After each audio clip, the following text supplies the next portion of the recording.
Hello, everybody. Welcome into our pre-show here at Computer America. We're just using this as a audio backup, so we'll be starting in about a minute.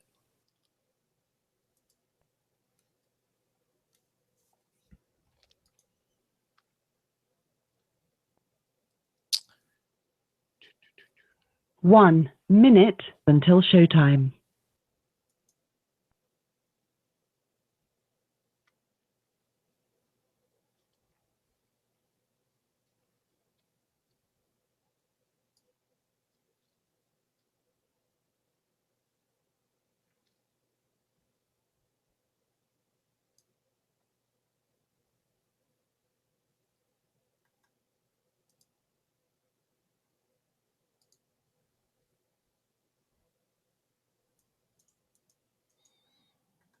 By the way, Josh, when we thank you and we say goodbye, everything, it's okay. You can just hang up the phone. The interview will end, all right?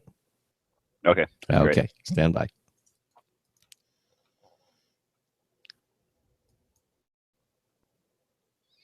"15 seconds.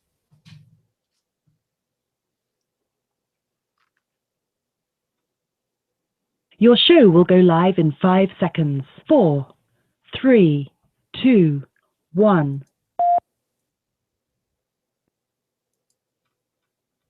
Broadcasting live, it's America's longest-running national radio talk show on computers, Computer America, hosted by national columnist Craig Crossman. Look for Craig's weekly column in your favorite newspaper. This show is being beamed nationwide at ComputerAmerica.com. Keep it here for technology news, computer products, guest interviews, and your phone calls. You're listening to Computer America. Hello and welcome into another edition of the Computer America Show. It's the nation's longest-running, nationally syndicated radio talk show on computers. Computer America is heard around the world and coast to coast. And I'm your host, Craig Crossman. And I'm your co-host, Ben. And it's an interesting week, and we have a terrific show planned for you. In the second hour of the program, we're going to have computer and technology news brought to you by Slimware Utilities. They are the official optimization software of Computer America. In this first hour, Intel is here. That's right. We're going to be talking to Intel about their 6th generation core processors. And since the holidays are upon us, suggestions from Intel, what you should look for when you're buying those holiday gifts. I assume socks, maybe? Well, yeah, exactly. But not the kind that you wear, I don't think. Craig, I hear what you're saying. Sockets, not socks. I gotcha. Sockets, exactly. So anything else you want to mention before we bring our guest on for this hour? No. I think we have some really great news stories for the second hour, but no, I think we should just get into it. Okay, well, let's do it. Well, as I said, it's our Intel Sponsor Hour. And our guest, of course, is Intel. Each month, we have an Intel representative speaking on new Intel products and services and news stories. Today, we have Joshua Newman here. He is Intel's General Manager for 2-in-1s and tablets to discuss holiday shopping and Intel's 6th generation core processor. Josh, welcome into Computer America. How are you? I'm great. Thanks very much, Greg. Thank you for being here. So, as I said, the holidays are upon us. And, we all know that Intel released its 6th generation Intel core processor in September. Okay. So, why don't you tell us a little bit about what that means for consumers this holiday season? Yeah, sure thing. The 6th gen core, it's amazing new processor, and what it really means for consumers is an incredible new selection of the thinnest and lightest and sleekest designs, from all-in-one desktops to 2-in-1s, the types of PCs that it's going to blow you away if you haven't been PC shopping in a while in terms of the different types of form factors and capabilities that are out there. All powered by the Intel 6th gen core processor. So tell us a little bit about the 6th gen. I know that we talked a little bit about it in September, But why don't you give us a little bit of an overview, what the 6th generation core, means? I mean, what are some of the features, abilities of this processor line? Yeah, sure thing. So the 6th gen core, if you look at a lot of the installed base of PCs, right? If you look at a 5-year-old notebook, if that's what you're currently using, what a 6th gen core processor going to give you in a smaller and lighter form factor is you get 2.5 times the performance of a 5-year-old PC, but it's going to be smaller. It's going to have much longer battery life, triple the battery life compared to a laptop of 5 years ago. All right. The other one, graphics performance, right? We all know that applications and games and everything's getting much more graphical, much more realistic. Compared to the PCs sold just 5 years ago, the 6th gen core actually delivers about 30 times better 3D graphics performance for the latest, applications, games, and entertainment. 30 times. So 30 really times. Oh yeah, 30 times. It's a phenomenal. So really, it's just an awesome time to go out, and if you haven't been out for a while, go check out what's on. What kind of PCs are out there with the 6th gen core. You mentioned systems that are 5 years old and older. Is that the magic number? I mean, do people have? Because I think the old mentality was about every 2-3 years you should replace your computer because it just takes that long. But it seems like last 5 years, last 7 years or so. I mean, people are holding on to computers for longer and longer. Like they're just lasting longer. I think we've seen that for sure. And but if you go look at the overall kind of population of PCs, we estimate that there's over 1 billion PCs that are 3 years or older, right? And that is a result somewhat of people holding on to PCs longer. But the alternatives that are out there for people's buying tech, it's obviously lots of different tech out there, and tablets and smartphones. But actually, a lot of the research we've seen says that by 2018, expect most U.S. adults to have 3 or 4 devices. And as you start to look at the incredible capabilities that are available compared to 5-year-old PCs, we're starting to see a lot more people get excited about coming back and refreshing those PCs now. Right.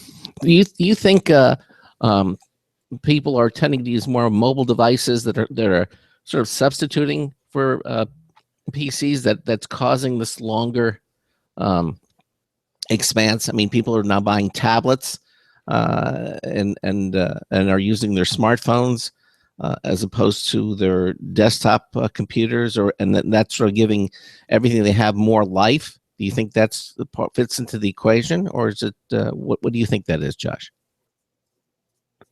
I think it is. I think people's tech habits are far more diverse than they've ever been. They're when they're on the go, it's the smartphone's always in the pocket, and on a plane or in a car ride for your family members, it's nice to have a tablet screen that's also highly mobile. And then, of course, when you have to do any work or any creation, the PC is the go-to device. And so, increasingly, we're seeing consumers that have a high desire for tech gifts, especially around this holiday season, wanting to refresh that tech across those range of devices. PCs are back on the top of a lot of consumer wish lists. Yeah, there was some worry way back that PCs were dying out and what do you mean back when? I just read 4 articles this morning about the death of the PC era. Like it's every year is the last year of the PC, but that never happens. Never quite happens. Yeah. Well, and they keep predicting this, and it doesn't seem to happen. And if they predict every year, they're going to be right eventually. True. Well, yeah, I think if you go back and look at a lot of those articles, most of them were probably written on a PC. So, right.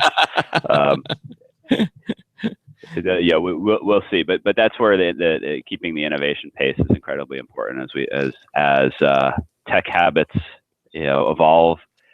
as new generations grow up with different devices, it's increasingly important to keep innovation and excitement in the category. And we think right now there's just a lot of innovation and excitement in the category, especially when you look at two of the newer categories in the PC, the all-in-one and the two-in-one. And the two-in-one being one that Intel's been really, really promoting and creating over the last couple of years, where you have these incredible new PCs that they're a tablet when you want it and a PC when you need it, and you don't have to compromise. You really get both of those in two. That's why we call them a two-in-one. Okay, well, you mentioned these all-in-one PCs and these two-in-ones, and a lot of people tend to interchange those terms, and that's really not the case. And since you're the Intel general manager for both two-in-ones and tablets, I can't think of anybody more qualified to explain some of the differences of what these devices are and the differences between them. So could you please do that? Yeah, sure. So, a traditional laptop is, you have a hinge, the keyboard's on the bottom, and open it up and you have the screen. So that's your traditional laptop. And obviously you can put the screen in many angles, but you always need, in general, the keyboard and the mouse attached in order to use it. And for, most modes of use, especially when you're creating documents or, photoshopping or whatever those uses are, or gaming as well on most game modes, that's the mode of operation you want to be in. But if you want to kick back on a plane, or even just waiting out in a doctor's office and catch up on your latest episodes of your favorite TV show, it's nice to be able to take that screen, pull it off the keyboard, keep the keyboard in the bag, and just kick back like a tablet mode and relax and consume that way. And a two-in-one lets you do that. There's kind of two different main flavors of two-in-ones you'll see out there. One is where the screen actually detaches from the keyboard, and there what you get is the screen part. When you pull it out, it's every bit as thin and light as the most advanced tablet in the marketplace. Because it's all you're sort of leaving that keyboard dock behind. And that's one type. Lots of people like those. And the other type is the 360 hinge. So it's just like a traditional laptop that people have known for many, many years, but it actually allows you to flip it all the way over, right? So the keyboard's on the bottom and the screen's on the top, and you now have a flat tablet mode. And increasingly people are liking those more for larger screens, because it allows them multiple modes of usage. It could be a tablet on their lap if they want to be writing with a pen. It could also be, obviously the traditional notebook. But the other two modes that we're seeing more and more use of is you can, flip it over into what we call tent mode. So think about flipping your notebook into an A shape, right? And turning it, pull the screen nice and close to you on the desk, attach a game controller, right? And you're now playing games with a mini game console in your notebook. So it's just a very versatile device that allows for all the different types of things that people want to do with their notebooks, and to do them in new ways. Now, I think one thing to make perfectly clear is that a lot of these form factors, 5 years ago, as you said, a lot of laptops that people are using nowadays are more than 5 years old. They just weren't available. Well, and that's I would think that's true. I'm doing the visualizing the two-in-one that you described. So when you have the traditional laptop, the keyboard is in front of you, the screen is facing you. But when you take the keyboard and you flip it up to the back, now you make it like a tablet, aren't the keys exposed on the back of the tablet? Can that cause a problem if you push it down, or how do you deal with that? Yeah, pretty much all of them have been designed very intelligently, so that the notebook actually knows the mode it's in. And so when a two-in-one with that 360 hinge is flipped all the way over and the keys are underneath, it knows to ignore any presses on the keys. Oh, okay. Right? So if you have it on your lap and you accidentally touch a key, but you're in tablet mode, it doesn't register the input. In that case, the touch screen is the primary interface, just like using a tablet. I got it. I understand. I think there's some also that will the 360 hinge will actually pivot. So it pivots and then flips up, and so the keys are actually facing the back of the screen. I've seen a couple of them like that.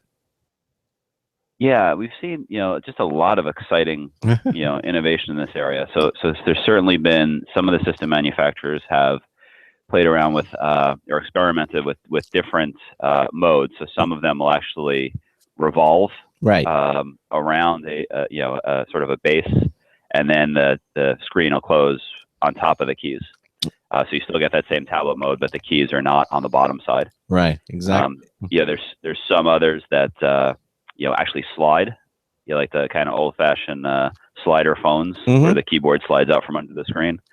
So yeah, there's just lots of innovation in this area, because the concept of delivering, both a tablet when you want it and a laptop when you need it is really, really an exciting capability to have. And we just see this 2-in-1 category, since we've created it, is driving just a lot of excitement and refresh, and again, getting people back to go and refresh their PCs.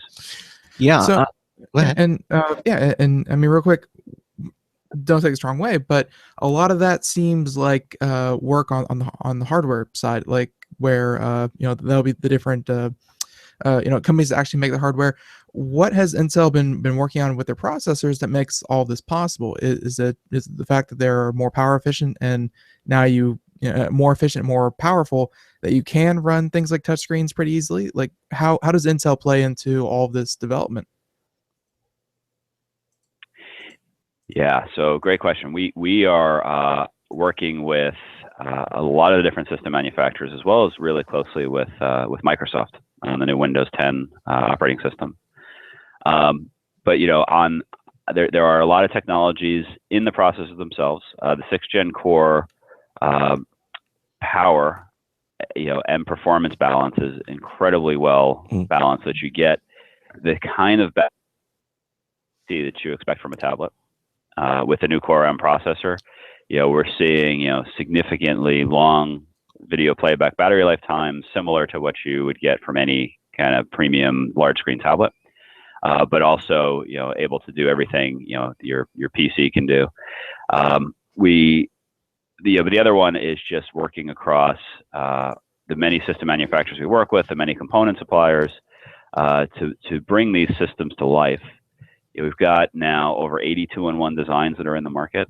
That's 3 times the number in the last 2 years. And the price range goes from $200 to $999. Screen size from 10-inch to 15.6-inch screens. So just lots of variety, lots of different features. It's really representative of what we've seen in the laptop market, where you had all these different shapes and flavors and performance levels and price points. We're starting to see the 2-in-1 market mirror that as well through all of the work with the system manufacturers. There are Core M designs, which is our newest version of the processor that we first launched with the 5th generation Core processor.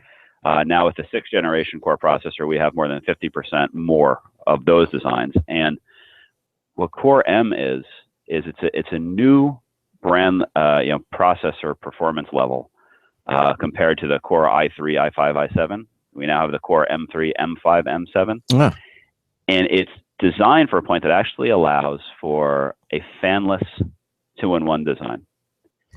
And what fanless buys you is what you would expect from the leading tablets in the market, where the entire device behind the screen is actually sealed. Right? There's no vents, there's no noise. The temperature of the device itself while you're holding it is comfortable to the touch, because it's running at a much lower power. But we've been able to design these versions of the 6th Gen Core so that it's able to scale up to deliver the PC performance expected from the Core branded PC processors, but operate in a tablet mode and still deliver what consumers expect from a tablet, which is nice, cool to hold, and not the noise of a fan, and a nice design that's fully sealed. So these are some of the hardware innovations that we've been working on to make to bring this new 2-in-1 category to life. So I'm assuming that the M stands for mobile. Is that a fair assumption for the i3, i5, and i7?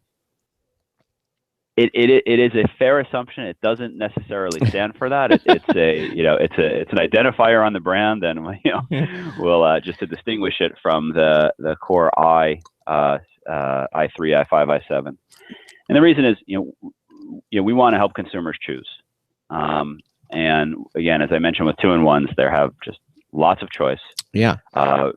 Different shapes and different sizes, and the classic Core i3, i5, i7 brands are still our performance branded processors.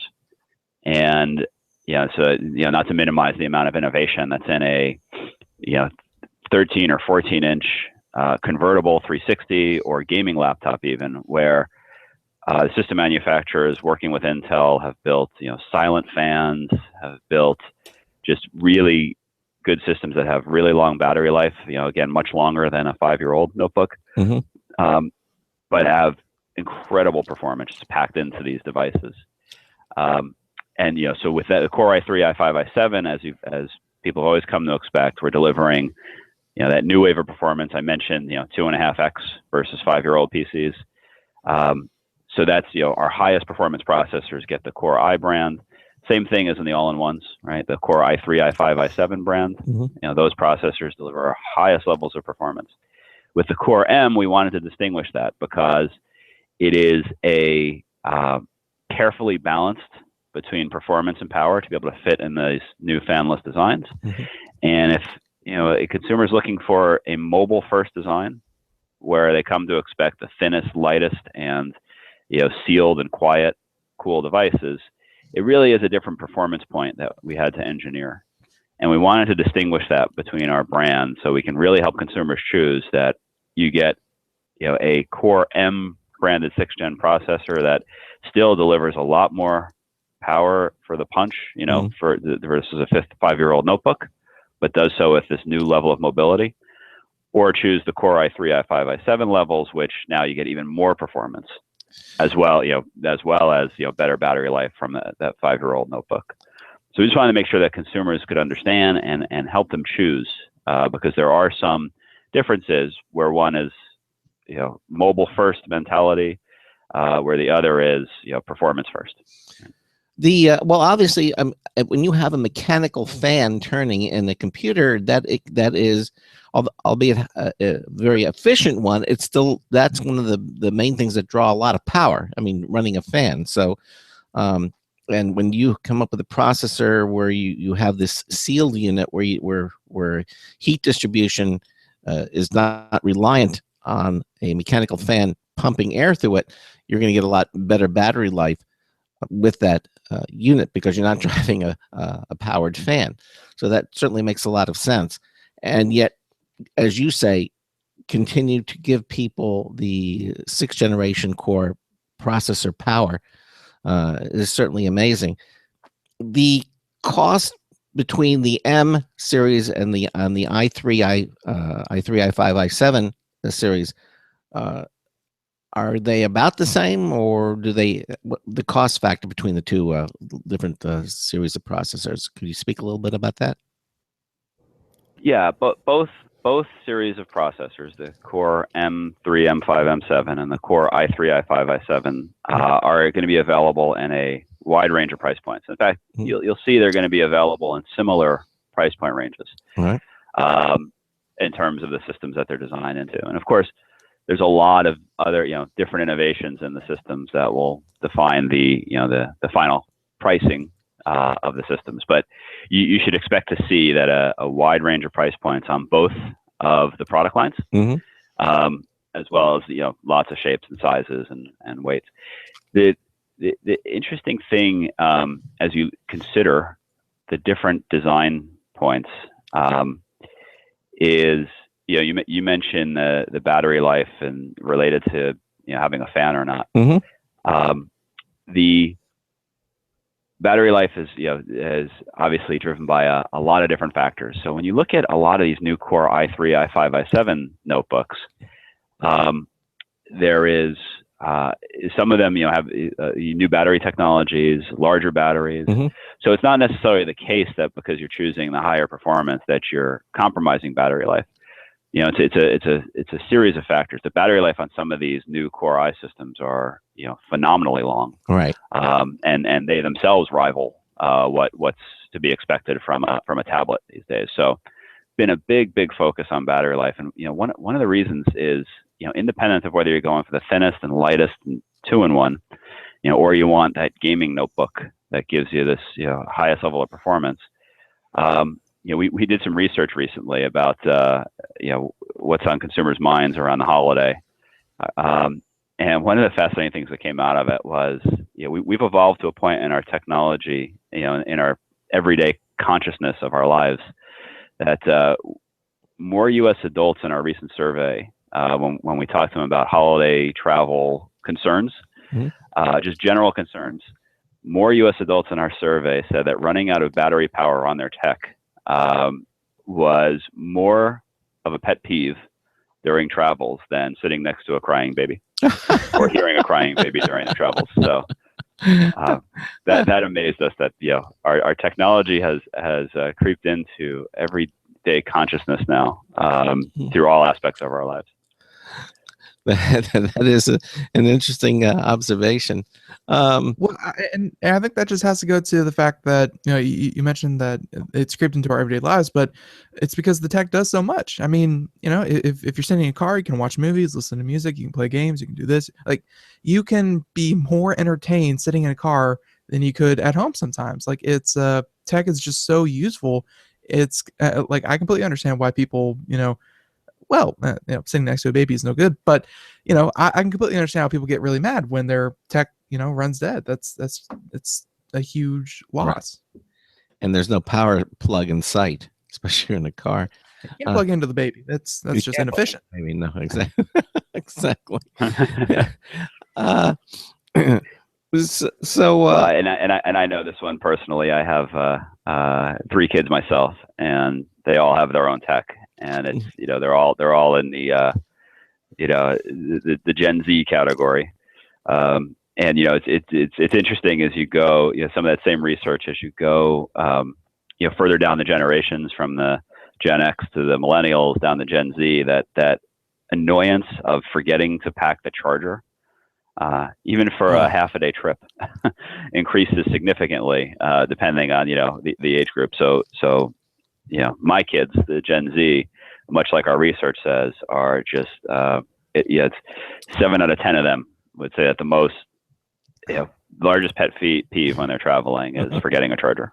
Well, I guess they wouldn't know that firsthand, because I can't get them out of the house for a 2-hour trip without them making sure they have some way of assuring their tech doesn't run out of battery. Well, I guess they don't know the horror yet of forgetting to print out the MapQuest directions. So That's right. All part of it. But you mentioned that you have 3 kids, so you might actually be a good one to ask this stuff. These different form factors, the 2-in-1s and that kind of thing. How are kids liking it? Adults are obviously using it, and they're using it to do things like, I assume, reading on tablets and things like that. But how are kids enjoying the different form factors? Yeah, so from what I've seen, they come to expect the things the 2-in-1s do now that we never expected from notebooks 5 years ago. Just observationally, right. They've come to expect touch.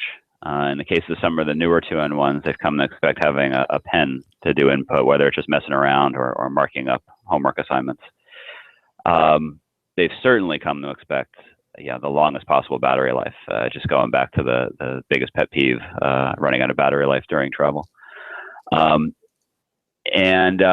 what's more is I see my kids experiment a lot with the different things their tech can do. So the notion of flipping the 2-in-1 onto that kind of tent mode, we call it, think of it as an A, as the laptop being flipped over into an A. And using a game controller with your notebook, that's exactly what I watch my son do, especially with the new Windows 10 and Xbox streaming.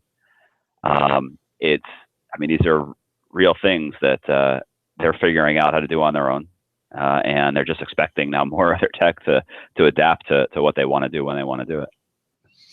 Yeah. You can get that firsthand observation, which really is. Let me ask you this: we're coming to the bottom of the hour break, so we're really not going to have too much time. We keep talking about the 2-in-1 category, and we had also earlier on mentioned, that the people's claims that the PC sales are on the decline. Do you think that the 2-in-1s had any effect on that observation? Well, I think the 2-in-1s are actually reversing that. We are seeing, significantly faster refresh with 2-in-1s. So for the people that have bought 2-in-1s over the past year, we've been talking to them and comparing them to people who bought laptops. And what our research is showing again and again is that people who bought 2-in-1s are actually buying 8 to 12 months faster than people who are buying laptops. Right, they're claiming the device they're replacing is much younger, right, than the device the laptop's claiming. So, to Ben's earlier point about it seems like people are keeping their notebooks longer. Yeah, the 2-in-1s seem to be reversing that trend. Really, where they're actually replacing sooner as a result of the 2-in-1 category. Wow, Josh. Yeah, Josh, I'll tell you what. Yeah, go ahead. We're at the bottom of the hour, so I want you to continue that thought, but we're going to take a quick break, and then we'll be back. Ben and I are talking to Josh Newman. He is the Intel's general manager for 2-in-1s and tablets.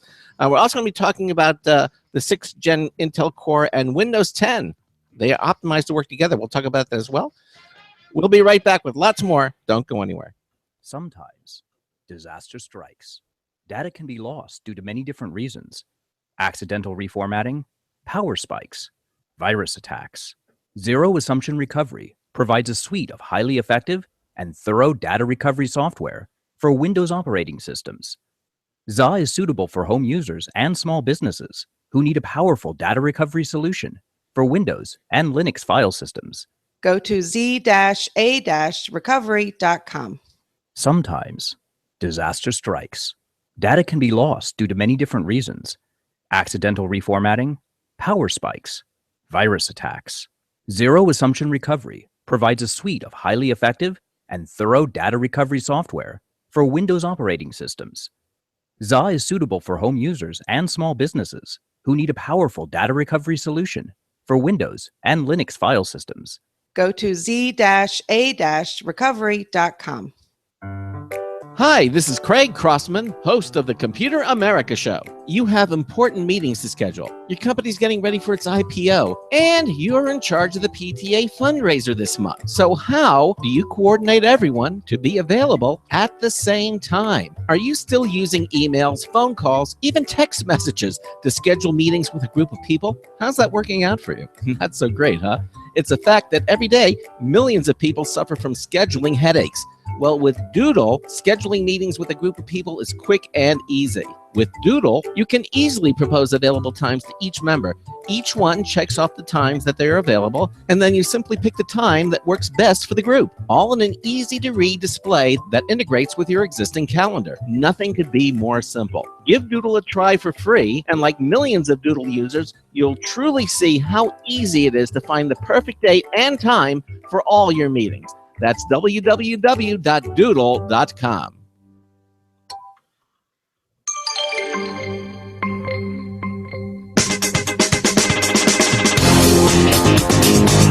I love listening to old radio shows and hearing all the dead people laugh. I'm Marty Winston with the News Tips Bulletin Review for Computer America. This time, the Myonix Sargas M mouse surfaces. The Swedes at Myonix are cranking up the idea of the mouse pad into a suite of surfaces, maybe smaller or the same size or quite a bit bigger. Their XXL is 500 by 1200 millimeters. That's a skosh under 20 inches by 48 inches. The underside has a texturized rubbery surface that's unlikely to slip. The water-repellent top is a specially woven microfiber that works with high-resolution optical and laser mice. The edges are laser cut to prevent them from curling up. So bottom line, when you're ready for more room to mouse and a great surface for doing it, look into the Myonix Sargas M. Marty Winston, News Tips Bulletin for Computer America.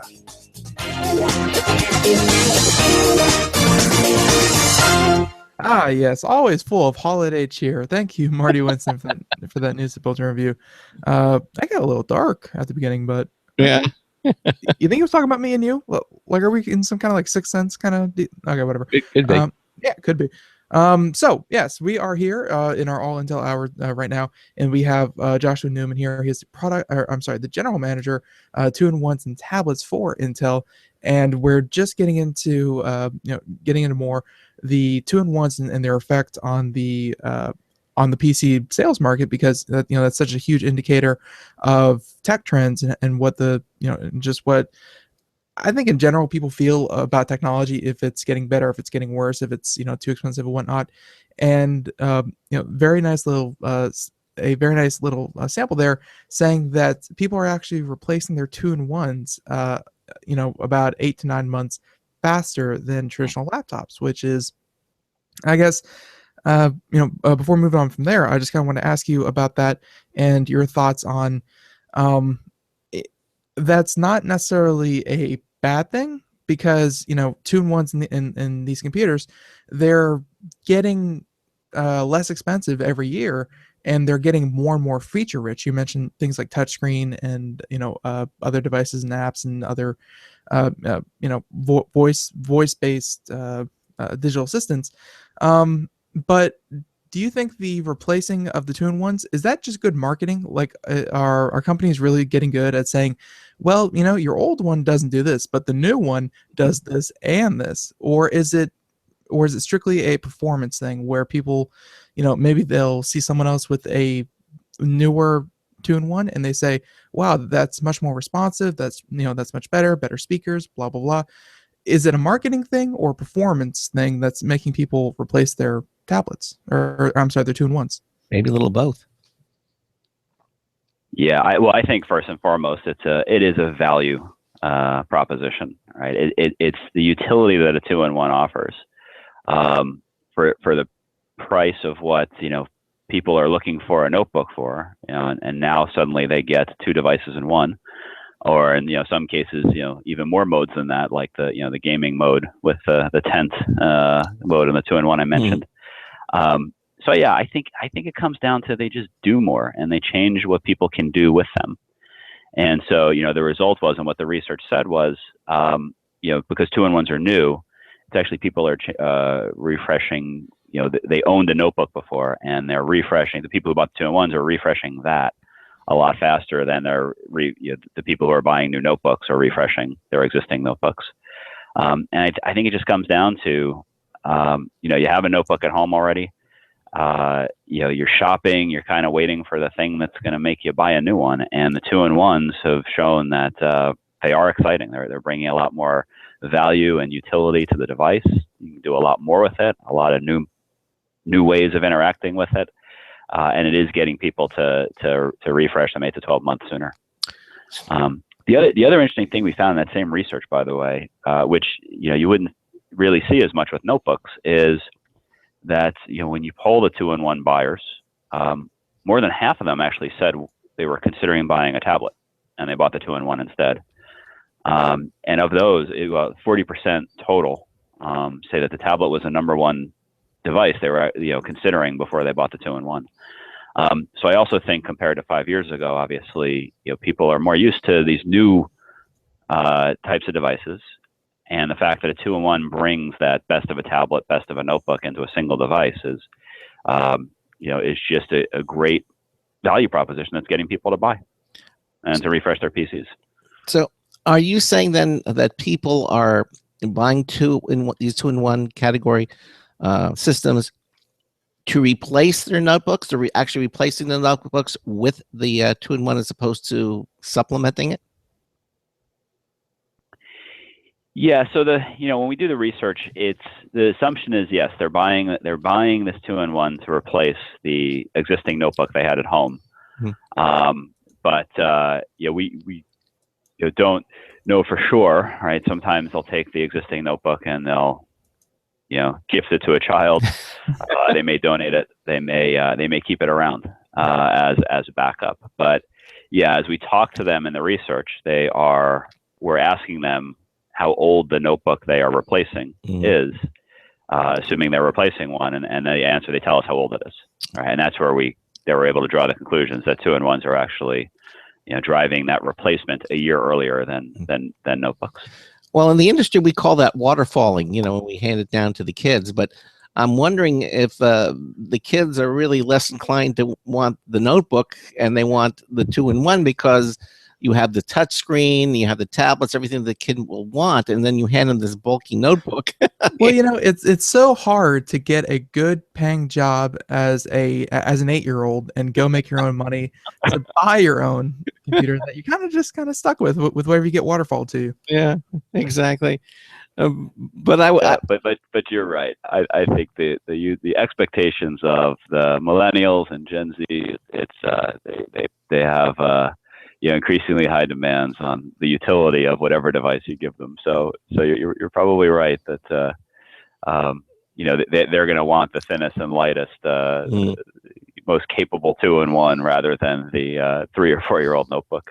Yeah, I mean, I can see the kids touching the screen of the notebook, and wait a minute, this doesn't do anything. I have to use the mouse. Come on, How archaic. Yeah, how archaic. I think that's the expectation. So I don't think that notebook is going to easily waterfall down to the kids. I think at the best, it's going to be just a backup system if something goes wrong. Well, you did mention that most U.S. adults are going to have 4 or 5 different devices, and it sounds like people are they're prone to having backups. Yeah.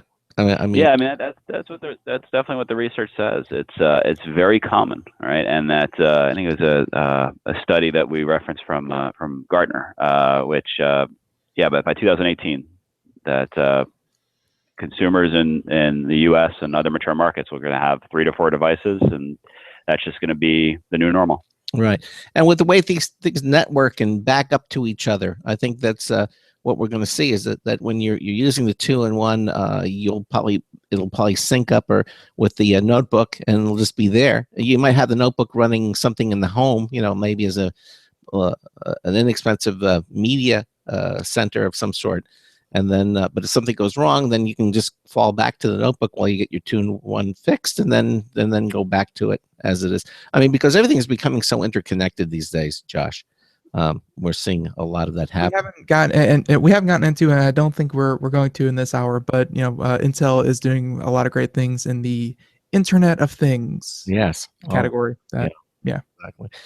But I'd like to talk a little bit about the 6th gen Intel Core and Windows 10. I know they're optimized to work together. Talk a little bit about how you think this may have an effect on the PC market.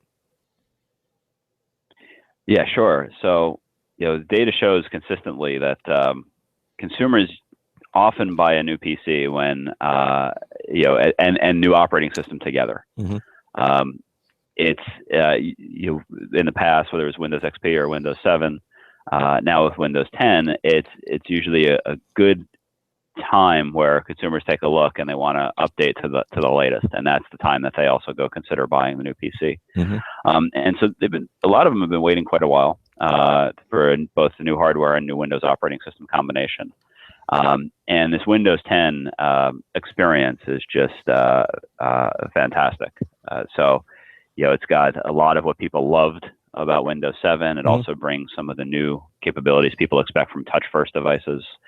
And marries those together very seamlessly in the approach, and so that is is a great sort of complement to what a 2-in-1 does from a hardware perspective, which aims to do the same thing, which is be both a great PC and a great tablet. So you take that, and you take the fact that as we talked about earlier, we're comparing 5-year-old PCs. The current data in the research actually suggests that there is right now in the overall desktop and notebook worldwide industry about a greater than a 6-year average refresh rate, which means people are hanging on average to their PCs about 6 years.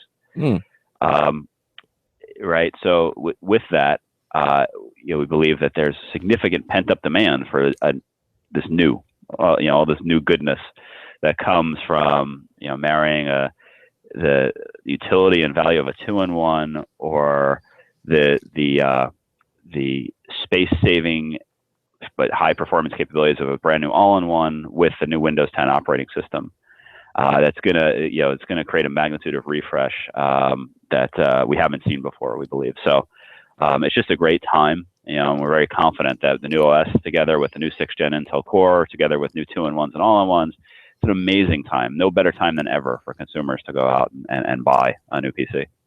Really, it certainly makes a lot of sense too.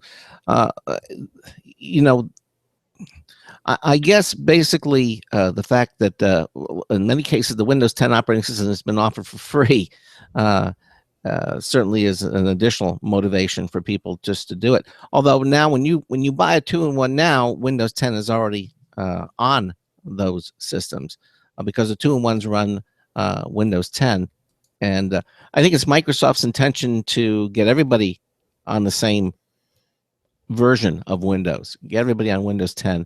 I mean, that's their focus. That's been their push, and certainly seems to be happening. And there are some that still hang on to the older Windows, but we're seeing that the acceptance of Windows 10 is certainly people are coming around to it. And when you have things like those 6th Gen Intel Core processors out there, you obviously have people who want the latest, the fastest, the best. And I think it's just a natural thing to have that and Windows 10 working together because they are optimized to work together. Can you speak a little bit about how they're doing that? Yeah, sure. So with Windows 10, there are a lot of new capabilities that benefit from both new hardware and new processor performance. A couple really good examples. The latest hardware is going to work best with the new Cortana in Windows 10, which is the integrated voice search and control capability, which is a really nice experience if you've played with it on a new notebook before or a new PC, where it's really about being able to you have keyboard, you have mouse, you now have touch, now voice is yet another capability that's a way to interact with the PC and the OS. And it really is expressed best with new hardware that's really thought about microphone placement and assuring the longest battery life and the performance to sort of feed the searches that come behind what you're asking Cortana to do for you. So you put all those together, and while you can run it on an older PC, even Microsoft recommends some of the newer PCs that have the 6th Gen Core with this consideration in the original system design for this kind of new input interface. The other example is Windows Hello, which is a new way of unlocking your device and sharing the same device within members of the family, where each of them can log in with their face or with a fingerprint and get their own personalized experience on the same device. And again, that's a capability that requires careful thought and system design with the right features, and requires some performance to make sure that it does that all securely. All of that best expressed with new 6th Gen Intel Core processors. And it's people are naturally migrating to those. I know there are some people who hold out or resist or don't use them, but we're seeing less and less of that happening. Ben, I think once you see it work the first time, it's an incredible aha, especially Windows Hello. It really is a kind of great aha that a PC can do that. It's incredible that you go from having to type in long passwords or pins or just not even leaving it protected, to now you just pick it up, open it up, and if it's my son's PC, I can actually have my own account on his gaming notebook, and log right in and get my own sort of desktop environment, and it feels like it's my notebook even though it's his, and he doesn't like that very much, but as you said, it's hard to get work as in his case a 13-year-old these days. Good paying work as a 13-year-old.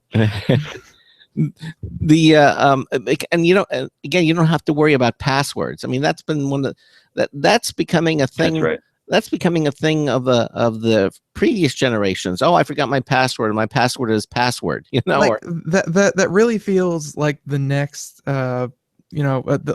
like the next push in tech is going to be how to abolish passwords. And we've had password managers for a while now, and things like Windows Hello, but it feels like in the next couple of years that everything is going to start shifting away to maybe not biometrics, but just other forms of passwords. And I think a lot of people are just very, very happy about that. Yeah, I think that's one of the really big user pain points on all devices. And I think we're, Intel with 6th Gen Core and our new platforms are working to really try to solve that, along with Microsoft. But yeah, the passwords, the number of passwords, I think the research we had, it's something like 15 to 20 is the typical number of unique passwords that U.S. adult PC users have. And I often cycle through which ones I'm forgetting on a week-by-week basis. But this new technology, I think, the younger generations are just not going to tolerate that kind of pain, and they're going to just expect it all to react to their face or their fingerprint or their voice or whatever that means of logging in that's always with you, so that you don't have to, so you just eliminate that whole pain point. And I think you said it, Ben, but the research we did said the number one password that people use is the actual word password, Right. Followed by 1, 2, 3, 4, 5, 6, followed by 1, 2, 3, 4, 5, 6, 7. So there's definitely opportunity to improve and hopefully eliminate that pain point. And Intel's certainly working on technology and very focused on ways of eliminating that and making the whole experience much more seamless. I'm seeing it happen too. Even on my smartphone. I'm seeing it. Our bank just recently now is allowing biometric entry, like things like touch. Yes. My bank actually just took my blood sample, so exactly. But I got to tell you, it really makes life simpler. Otherwise you don't have to remember the passwords anymore. It's just a wonderful thing, and I'm gratified to see that systems like this are implementing that. So you mentioned the passwords, you mentioned Face, you mentioned Cortana. Any other optimization with Windows 10 and the Intel's 6th Gen Intel Core processors, Josh? Big focus on power and performance. So it comes back to what we talked about earlier. It is, making this new flock of PCs that are available, just long battery life as they can be, to really eliminate that major pet peeve and expectation people have of their devices now of being able to leave the charger home for the day or not having to go plug in every time they sit down at a coffee shop, and just getting the best. Intel has been known for as many years, it's in our DNA of delivering the best possible performance, and we've been working tirelessly and with the across the range of 6th Gen Intel Core processors to deliver incredible performance for gaming, for creating, for even browsing the web as the web content gets richer and richer. That the performance demands are increasing, and people just expect to be in the flow in whatever they're doing. And we want to make sure that these, we're working hard to make sure that the performance we deliver is going to keep people in the best possible flow and love their PCs. Now, I see that Intel recently conducted a holiday survey on consumer travel pet peeves and also tech buying trends. Can you speak a little bit for our listeners as what you actually found in those surveys? Yeah, so we actually had a couple findings. Both us and some of the other research houses have been doing different surveys. Start with what we found in the recent Gartner Personal Tech Survey for 2015, that actually 50% of consumers did express intention to purchase a new PC in 12 months. And I think it goes back to in the next 12 months. And I think it goes back to what we've been talking about, for the past 45 minutes, which is just this unprecedented new range of new devices, new form factors, and new price points with, the battery life and performance improvements as well as the other capabilities that are are now available in the latest flock of PCs. Mm-hmm. So that's a really important indicator. And out of that is some of the own holiday surveys that Intel's been doing, and it's around tech buying trends. We found that over 1/3 of Americans now claim that upgrading their outdated technology is on their holiday wish list. Right. So hopefully a lot of people will be opening up new PCs under the tree this year.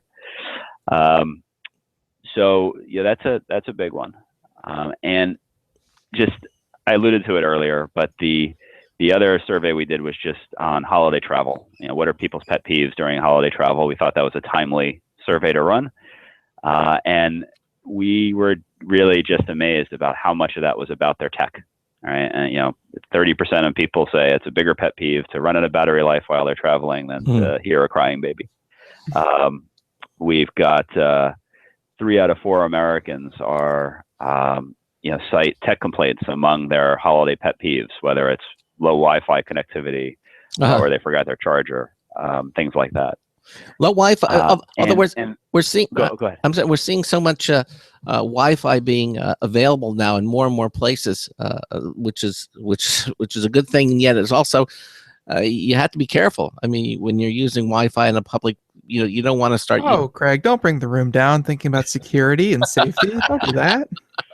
Well, but you see, that's where the you're talking about fingerprint and things that Windows 10 and the Intel 6th Gen core processors are bringing together. So you're using facial recognition. So if you have somebody kind of sniffing the Wi-Fi network, they're not going to be able to get that. They can't grab that. They can't use that. It's useless to them.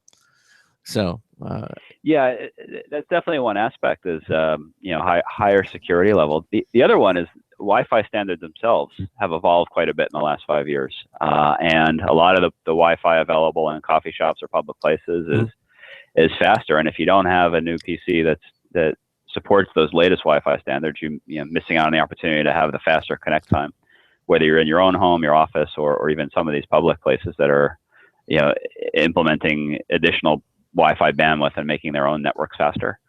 So that plays right into breaking through those pet peeves of poor connectivity. Mm-hmm. And so the other one is one of the other trends that's really interesting. We talked a lot about all-in-ones and two-in-ones, but gaming PCs.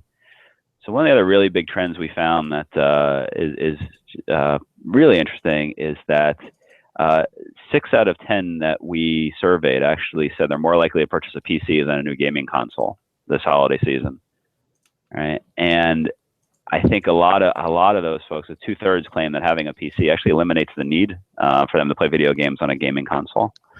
So as cool as the new consoles are, I think there's a lot of new PC options and capabilities that are driving people back to the PC for gaming, and that's a pretty exciting trend that we see as well.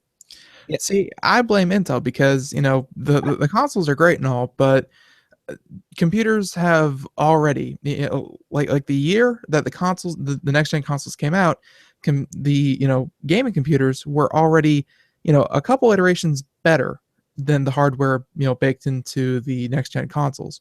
So every year that goes by, the consoles generally stay the same, but gaming PCs, those always get better year over year.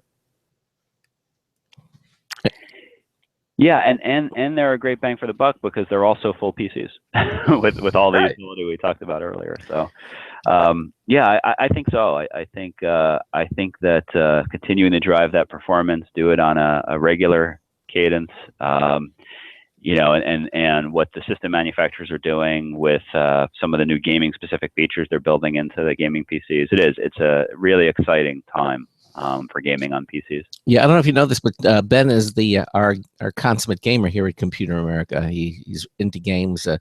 He leads our Gamer Tuesdays that we have on a regular basis. And in fact, he's going out to CES to do some coverage for us. And games are in the forefront. That's great. Yeah, exactly. So, Well, okay, we've got about less than a minute left, Josh. Anything else you want to let our listeners know about the Intel 6th Gen core processors? Just that if you look at it, there's really never been a better time to buy a PC. I think with 6th Gen Core, with Windows 10, with new 2-in-1s, all-in-ones, gaming, 90 PCs, seconds. and notebooks. There's just a lot out there, a lot of price points, a lot of screen sizes, all of them just packed with, incredible value and capabilities. So, again, it's just really exciting time. Hopefully a lot of your listeners, have one on their wish list or in their future plans. Well, I'm sure they do. Our surveys suggest they probably do. I can't stress enough. It's a super exciting time, and 60 really never been a better time to get a new PC. All right, Josh, listen, I want to thank you so much for being with us here. Again, Joshua Newman, Intel's General Manager of 2-in-1s and tablets here. Hopefully have given you some additional insights as the holidays approach and gift buying is upon us. Josh, thank you so much for being with us here today on Computer America. It was a pleasure. Thanks for having me.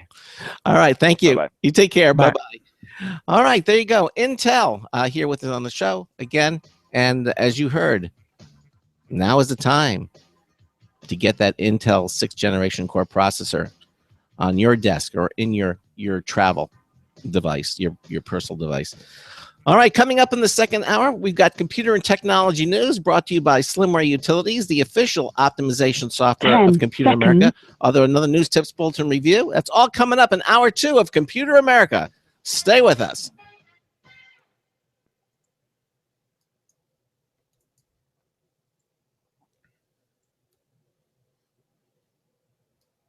Thank you for using Blog Talk Radio.